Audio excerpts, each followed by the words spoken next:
Hi ಸ್ನೇಹಿತರೆ, good morning. ಹೇಗಿದ್ದೀರಾ? ನಾನು ಚೆನ್ನಾಗಿದ್ದೀನಿ. ನೀವೆಲ್ಲರೂ ಚೆನ್ನಾಗಿದ್ದೀರಾ ಅಂತ ಭಾವಿಸ್ತೀನಿ. ಇವತ್ತು ನನ್ನ ಬಗ್ಗೆ ಹೇಳ್ಕೊಳ್ಳೋಣ ಅಂತ ನಾನು ಬಂದಿದ್ದೀನಿ. ಇದು ಮೊದಲೇ ಆಗಬೇಕಾಯಿತು ಇಂಟ್ರಡಕ್ಷನು, ಬಟ್ ನನ್ನ ಹತ್ರ ಟ್ರೈಪಾಡ್ ಇಲ್ಲದೆ ಇರೋದ್ರಿಂದ ಇಟ್ಕೊಳ್ಳೋಕ್ಕೆ ಒಬ್ರು ಇಟ್ಕೊಬೇಕಾಯಿತು. ನಾನು ಇಂಟ್ರಡಕ್ಷನ್ ಕೊಡಬೇಕಾಯಿತು ನನ್ನ ಬಗ್ಗೆ. ಹಾಗಾಗಿ ಈಗ ಟ್ರೈಪಾಡ್ ತೊಗೊಂಡಿದ್ದೀನಿ. ಹಾಗಾಗಿ ನಾನು ಇಂಟ್ರೊಡಕ್ಷನ್ ಕೊಡ್ತಾಯಿದ್ದೀನಿ. ಬೇಸಿಕಲಿ ನಾನು ಮಂಡ್ಯ ಹುಡುಗಿ, ಬಟ್ ನಾನು ಓದಿದ್ದು ಬೆಳೆದಿದ್ದೆಲ್ಲ ಭದ್ರಾವತಿಲಿ. ಅಜ್ಜಿ ತಾತನೇ ನನ್ನ ಬೆಳೆಸಿದ್ದು. PUC ಆದಮೇಲೆ ನಾನು ಡಿಪ್ಲೊಮಾ ಸೇರಿಕೊಂಡೆ. ಡಿಪ್ಲೊಮಾ ಆದಮೇಲೆ ಎಂಜಿನಿಯರಿಂಗ್ ಮಾಡಿದ್ದೀನಿ. Engineering in AC, electronics and communication. ಅದು ಕಂಪ್ಲೀಟ್ ಆದಮೇಲೆ 2 ವರ್ಷ ವರ್ಕ್ ಮಾಡಿದೆ. 2 ವರ್ಷ ವರ್ಕ್ ಆದಮೇಲೆ ನಾನು ಮದುವೆ ಆಯಿತು. ಮದುವೆ ಆದಮೇಲೆ ನನ್ನ ಹಸ್ಬೆಂಡ್ ಹೆಸರು ಮಂಜು ಅಂತ. ಅವರು ಒಂದು ಪ್ರೈವೇಟ್ ಕಂಪ್ನೀಲಿ ವರ್ಕ್ ಮಾಡ್ತಾ ಇದ್ದಾರೆ. ಒಬ್ಬಳು ಮಗಳಿದ್ದಾಳೆ, 9 ವರ್ಷದವಳು. ಅವಳ ಹೆಸರು ಪ್ರತಿ. ಹಾಗಾಗಿ ಮಂಜು ಕವಿತಾ ಪ್ರತಿ ಅಂತಲೇ ನನ್ನ ಚಾನಲ್ ಹೆಸರು ಇಟ್ಟಿರೋದು.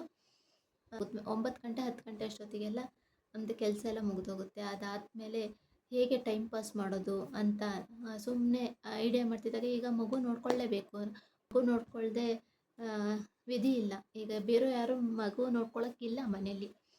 ಸೊ ಈಗ ನೀವು ನೋಡ್ತಾ ಇದ್ದೀರಲ್ಲ, ಎಲ್ಲ ಮಕ್ಕಳು, ಹೆಣ್ಮಕ್ಳು, ಎಂಥ ಚಿಕ್ಕ ಚಿಕ್ಕ ಮಕ್ಕಳನ್ನು ಬಿಡ್ತಾ ಇಲ್ಲ.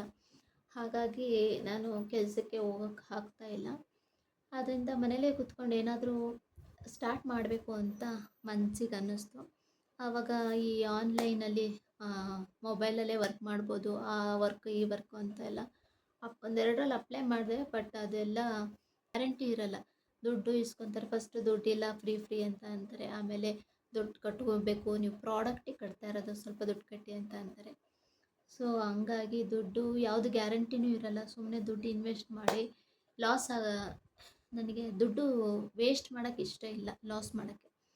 ಸೊ ಹಾಗಾಗಿ ಹೀಗೆ ನೋಡ್ತಾ ಇರ್ಬೇಕಾದ್ರೆ ಯಾಕೆ ಯೂಟ್ಯೂಬ್ ಸ್ಟಾರ್ಟ್ ಮಾಡಬಾರ್ದು ನಾನು ಅಂತ ಅನ್ನಿಸ್ತು. ಹಾಗಾಗಿ ಯೂಟ್ಯೂಬ್ ಸ್ಟಾರ್ಟ್ ಮಾಡಿದ್ದೀನಿ.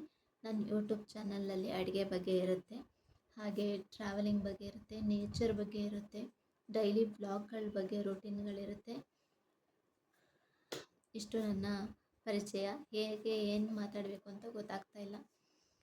ನೆಕ್ಸ್ಟು ಒಳ್ಳೊಳ್ಳೆ ಕಂಟೆಂಟ್ಗಳನ್ನ ಕೊಡೋಕ್ಕೆ ಪ್ರೋತ್ಸಾಹಿಸಿ, ಹಾಗೆ ಹೆಚ್ಚು ಹೆಚ್ಚು ಸಬ್ಸ್ಕ್ರೈಬ್ ಆಗಿ. ನಿಮ್ಮ ಸಬ್ಸ್ಕ್ರೈಬಿಂದನೇ ನನಗೆ ಇನ್ನೂ ಹೆಚ್ಚು ಸ್ಫೂರ್ತಿ ಸಿಗುತ್ತೆ ಒಳ್ಳೊಳ್ಳೆ ಅಡುಗೆಗಳನ್ನ, ಒಳ್ಳೊಳ್ಳೆ ಕಂಟೆಂಟ್ ಕೊಡಬೇಕು ಅಂತ. ಇದಾಗಿತ್ತು ನನ್ನ ಇವತ್ತಿನ ಬ್ಲಾಗ್. ಪ್ಲೀಸ್ ಸಪೋರ್ಟ್ ಮಾಡಿ, ಹಾಗೆ ಹೆಚ್ಚು ಸಬ್ಸ್ಕ್ರೈಬ್ ಆಗಿ, ಲೈಕ್ ಮಾಡಿ.